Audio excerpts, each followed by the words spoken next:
નમસ્કાર, શો ટાઈમમાં આપનું સ્વાગત છે। ભાવનગરમાં પોલીસ કોન્સ્ટેબલ વતી ₹50,000ની લાંચ લેતા વચેટિયાને એસીબી ટીમે ઝડપી લઈ કાયદેસર કાર્યવાહી હાથ ધરી છે।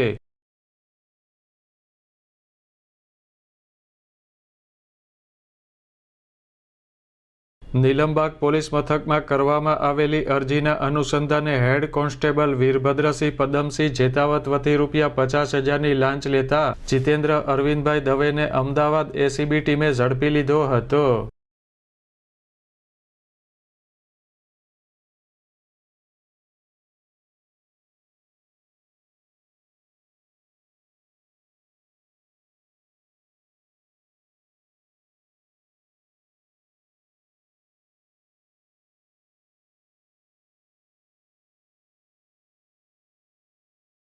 એસીબી પોલીસે ગુનો નોંધી વધુ તપાસ હાથ ધરી છે।